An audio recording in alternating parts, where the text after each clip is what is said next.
วัสดีทุกคนสวัสดีพบกับเสือแบงค์พันธุ์เนาะวันนี้เราจะมาจัดงานมันเกิดไอโซเนาะครบรอบ40 ปี เราป่าเพื่อน จักปีกับไอโซครบรอบจักปี 36 36 35 34เนาะนี่เราสั่งเป็นงัวปิ้นมาเลยเราเห็นโอ้ อันนี้มันไม่งัวปิ้นได้นี่ ยังนี่ เอ้าปิ้นมันทันปิ้นดิ ที่กรอบขนาดเนาะ งัวปิ้งซื่อ ป่าเท่าท่านดังที่ปากเซนเลย แมนทานดังว่าเราเปิดปิ้งดัง ๆแต่ว่าเสือห้องไทยมันอยู่ใส่ปะจุดเดียวปะ โอ้มีครบเลยว่ะ โน่คือปะมันบอกไอ้ เจ้ามันจะอยู่ มันมาเป็นตัวเลยแต่ว่าบ่มีแต่เครื่องในสิเนาะ เพราะอันนี้มันรังมันอยู่บ่อนเบื้องรังมัน โอ้ โอ้เจ้าไหนอยู่นี่โอ้ข้างๆปะ เพราะฉะนั้นมาหน่อยหนึ่งแล้วเนาะแล้วก็มาปิ้นต่อ เรื่องแมนเสือกินไปแล้ว เชื่อตอนครัวเด้ แมนเสือกิน ตอนครัวกันนั่นแหละ แมนยังแต่ห้องไห้วันนี้เสือบุ้มี โถโอ้ขาดสิเลย นี่พวกตรงไหนยังจะกิน โอ้เครื่องในก็จะโอ้เป็นตัวเลยตัวสะ เป็นตู้เลยเนาะ เป็นตัวจะให้ก็จะให้เลย กินก็หัวมันน่ะเสือกิน เสื้อกินตับเด็ตับ แต่ตอนครัว ตับอยู่นี่ที่ตับยังอยู่ที่ ครับทับอยู่ในแก้วเลยมีแก้วตับแก้ว โอเค เกี่ยว เจ้ากับเจ้าเกียร์ โอ้ นี่ไงวะนี่จะเป็นเน่า ขั้นแม่นค่าอย่างไรน่าจะยังบ่ยังอย่างเนาะ ขายเองไหนจะได้กินแต่น้ำหมกยังมันเขากินเบิด ให้กินเอาเองแล้วเห็นเจลเพี้ยแล้วก็จ้ำเลยเนาะ แม่นแหละ ขั้วซอยแห้งเดียวเรือยงมันสัมผัสหนึ่งซอยไปจะใส่ ขายหน่อยให้เพิ่นเฮ็ดให้เนาะ ขาของหัวพิการนะเรือ3ขาบอลขาหนึ่งเอาให้ลูกเมื่อก่อน อันหางนี่ก็ไปแล้วนี่ตัดหางแล้วนี่ทำไมนั่นนี่ แต่ทางปล่อยวัด จังหน่อยแล้วจังหน่อยจุดตัดที่เดียว บอนอันนี้ก่อนคันอยู่บ้าน เทียมถึงหน้าเรียงขาของแจ็คนั่น อยู่บ้านเขานะลังมีหมวดจงหองเนี่ยที่แบบไปตัดแต่ห่างงัวนะมากินนะ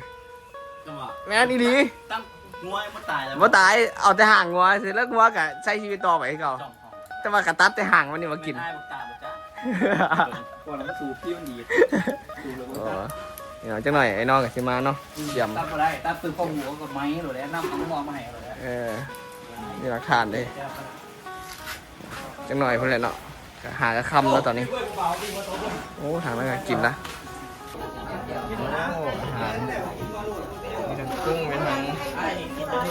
งกรอบมีทั้งข้าวปุ้นไก่เนาะนี่ก็น้ำข้าวปุ้น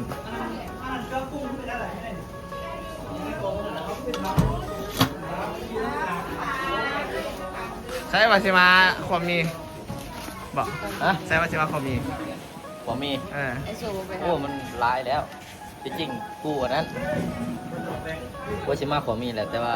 ไอโซเราสั่งหัวใหม่ดิผมดีใจเนาะที่เราจัดหย่อนลังมันเกิดให้ โอเค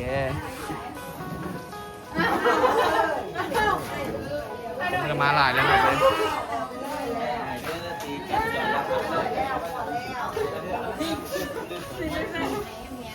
เร็ว เขาเป็นเฮโฮอินเวอร์เตอร์ว่ะอินเวอร์เตอร์ เยี่ยมรอเนาะ แตงอยู่ใส่ มัมมาเดียว อันหน่อยอยู่ใส่อยู่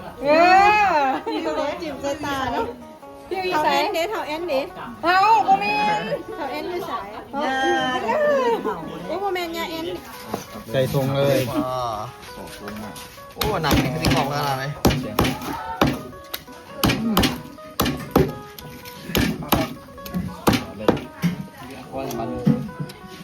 ลองชิมหนังดูโอ้ยยังประกอบ มีตะกอบต้อง ถึงเนาะลองชิมแล้วก่อนนะต้องกรอบ ขวดนี่ประมาณจักโลอ่ะ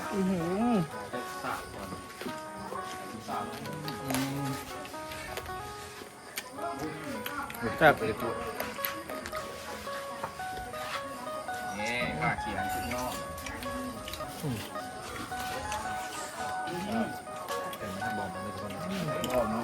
บอมตอนเลิกคนโอ้ ใครสนใจคนอยู่วัดเอ้า มีปากมันกล่องคืออ่ะ มา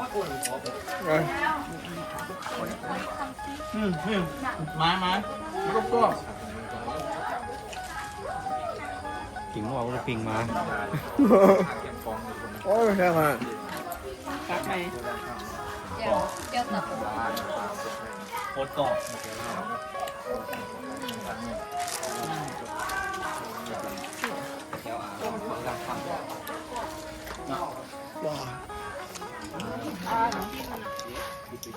ตักไหม ได้ได้แค่นี้ อย่าพูดเพิ่นมาออกมาผิดอย่าพูดเพิ่นโอเคว่าตัวยังเนี่ยทำป่ะตัวยังเนี่ย คือเห็นหมอบ่ เห็นหมอป่ะอุ้ยอยากหมอ คือว่าคนหมอสิหมอเป็นหลานปากเฮ้ย เฟี้ยวเป็นหมักว่าเนี่ยว่ะไข่บ่ฟิว ป้ากินมุ้ยเนี่ยเขาจะ โอ้อึ้งเลย กินเลยมันจะให้ฮะว้าวยูกินเอาดีกว่ายูกินนี่ดีกว่าเนาะ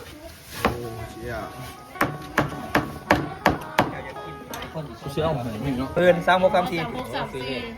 ทึก มีหนึ่งห้อง ปิดไปเป็นหน้า มีบากับสีบ่เห็น ถ่ายคลิปผิดเลย ไทยโตไม่ใช่หมาไม่ใช่หมา โอ้ไปสาบอุ่นสาบสมบูรณ์บ่ได้ถ้าบุยเงินกินข้าวเลย นี่ก่อนหนาโต๊ะใส่แต่เศร้าใส่ขี้มุนพวกนี่ขึ้นเลยอันใส่แต่ก่อนนี่ป้าเขาฟ้ามาแล้ว ใส่ใส่ในบุญล่ำ ชอบกินสีนี้ได้ใส่ มือนี้กับเป็ด สวัสดีเด้อพี่น้องเด้อทันดีสวัสดี เวลาที่มีศิลปินดังจากทางฝั่งต่างประเทศเมกาเนาะศิลปินดังระดับเบอร์หนึ่งเลยเนาะเอ้ายินดีต้อนรับเนาะจัสตินบีเบอร์เนาะ โอ้แล้วก็ถือไปสุดเอาจะกินบัญชีละก่อนมาบ่ตอนหับเนาะ โอ้ดิจีดัง ทางยางใส่ทางยาง อย่าหรอกมากินเบียร์เขาจะ มาถ่ายไว้นึงมานี่ คนละแล้วตอนนี้ เบอร์อะไรเบอร์มาถ่ายแล้ว ขาได้ตอนน้องๆมาถ่าย อ๋อ รักทายตอนน้องๆมีแต่ซ้ำไหนล่ะ ก็ตอนโกรธได้แต่แซ่บครับแซ่บ ได้ลงยี่หว่า ฮะแซ่บอยู่ โลกเนี่ยโดนในบริษัทหล่นเนี่ยเมื่อย 2 นาทีเอาลงเลยนะ เบียกร้ายเมื่อย ได้ขับปุ้นแซ่บอยู่อ่ะ แซ่บพักอยู่เป็นกินยุคปุ๊กใหม่กับตึ้งปลายหมดแล้วสุดยอดเนี่ย โอเคมันก็เริ่มมาแล้วตอนนี้จังน้อยกับที่ม้าเติมอีกคนเลยเต็มหมดแล้วนี่บุ้ยบอลหนังแท้เลย ไปเด้อเพราะว่ามันเป็นกระเล่มมันจะเปื่อยแล้ว เอาไต เซนตี้เหรอครอบครัวเป็นเซนตี้เหรอนี่ แมน ไอ้ก็เป็นเซนตี้เหรอ แมนเสือคู่กับฟิว ครอบครัวเป็นเซนตี้เนาะมาวันเกิด โอ้ยโทษ แฮปปี้เบิร์ดเดย์ไอ้โตพนาเนาะ ร้านโทษ สิบ เพื่อน ปี โล แล้ ก ว มีน้ำไม่ร้าน ยังบ่พอ โอเคโอเคโอ้มาแล้วแฮปปี้เบิร์ดเดย์ทูยู โอ้ยของห้องเค้กกระเดกกระซ่าหามเลย Happy birthday Happy birthday เจอ โอ้ไอ้นี่ก็มาเนาะมาเห็นหลายปีแล้ว เค้ก3 ก้อนคุณนาง ยังร้อยหลายเด้ มอบอยู่กระเป๋าน้ำเนาะ โอ้นี่ ได้ยินเยอะ โอ้เชี่ย คนที่ดีใจที่สุดเป็นฟิวเนาะ นิ้วอย่างสัก คำว่าสุขสารแฮปปี้เบิร์ดเดย์ทูยู คนดีใจกว่าจะท้องยิ้มบัตรหนึ่งฟิวยิ้มบัตรหนึ่ง มันบอกอันไทยนะถ่ายวิดีโอเนอะถ่ายไม่เห็นมันทุกคนนะโอเคก็ไม่ได้ดูแนวมากล้องเฮ้ยนักข่าวไลฟ์เนาะ หลายดับดารานะ นักข่าวไลฟ์เนาะมาจากอะไรดูมาแล้วนะครับมาเล่นไทยนะมาเล่นทีวีไทยดี จะมี เบาตัวไหนน้องนี่ คืออะไรกันได้ ฟิวเป้าลูกฟิว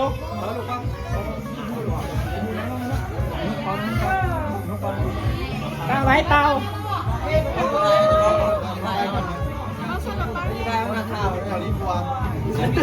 ลมาเนาะขอบใจทุกคนเด้อเอาอยู่แม่ทุกคนเด้อ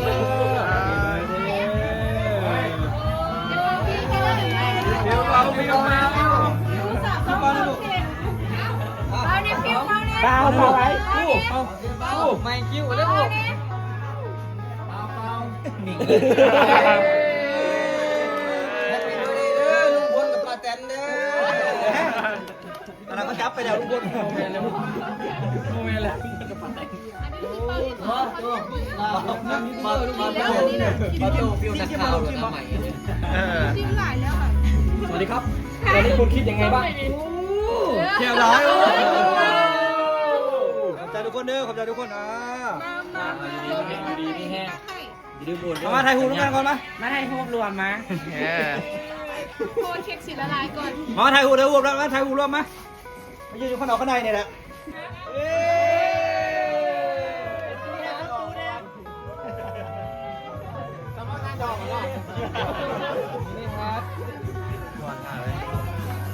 กินเค้กกันทุกคน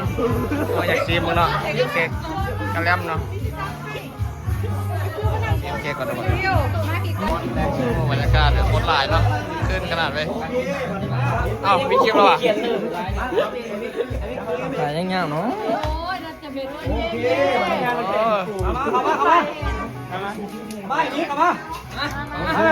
คนตอนนี้เขาก็สั่งสรรค์อย่างแล้วเนาะก็มาอาบน้ำแล้วก็ส่งให้เขามาจังหน่อยเขาก็เมียนเด็กหน่อยหนึ่งเราก็สินอนเลยอย่าลืมกดไลค์กดแชร์ด้วยทุกคนก่อนบ๊ายบาย